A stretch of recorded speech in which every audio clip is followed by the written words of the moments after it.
I'm Kainav co-founder of the Kainav Conservation Foundation.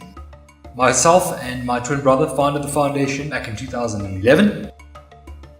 The foundation is an organization aimed at urban biodiversity conservation. One of our projects that we've just started is the S.N.A.R.E Initiative. We assess and research the illicit bushmeat trade, specifically the poaching of wildlife and removal of plants from natural areas throughout Southern Africa. The Kainav Conservation Foundation runs anti-snare patrols or snare walks in many different parts throughout South Africa. Specifically the Cradle Nature Reserve, we work with them quite a lot, where we find many different carcasses throughout their very vast property. The reason we do these walks is to gather information such as GPS position of snares, types of animals caught in snares, as well as the type of snares used by poachers in different areas of South Africa. This type of information is gathered and put into a database which we share with other wildlife conservationists, land managers, law enforcement to promote proactive conservation as opposed to reactive conservation when it comes to snare poaching.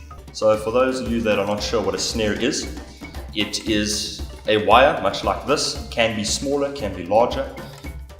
The poacher will basically make a slip knot out of it. He will then prop it up in a pathway where an animal is likely to be caught by it, either by the head or on a limb. As the animal walks through the ring, so it will tighten on the animal.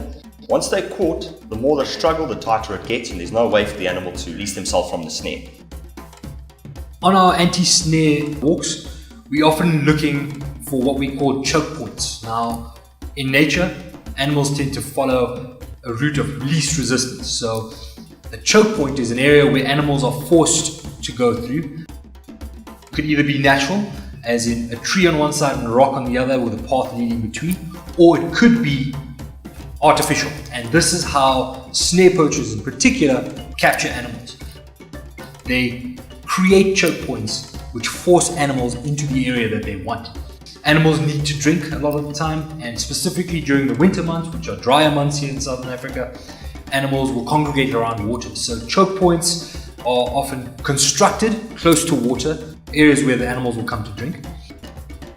Once we find these choke points, we remove the snare and then break up the choke point if it's an artificial choke point. The problem with snaring is that it is not selective. So although the poacher might be wanting to catch a very small antelope, buck, there's a good chance he could catch a domestic cow, a giraffe, zebra, something much larger that he will then not want the meat from or not want the animal, and he just leaves it there in the snare.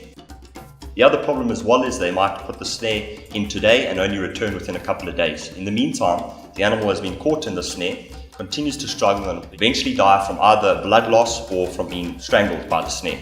Once the animal dies, it could be a number of days or weeks before it's found. In the meantime, the meat is then spoiled. So it's a very wasteful way of poaching. Part of the awareness side of the S.N.A.R.E Initiative is our S.N.A.R.E program. In our S.N.A.R.E program, we contract underprivileged street artists to create inspiring pieces of art from the snares that we actually remove from these natural areas of South Africa. These artists are unemployed most of the time, trying to make a living out of their specific art form. And so we introduced an aspect of recycling or upcycling of these pieces of wire from the field that were meant to harm into something inspiring and beautiful.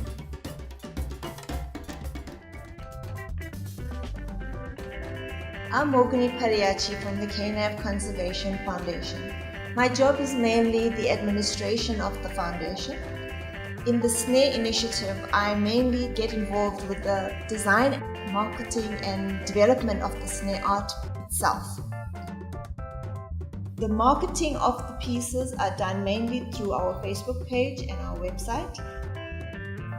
Currently, our pieces are being stocked in Johannesburg, South Africa, in Monte Casino at Ingenuity and the Lion and Safari Park.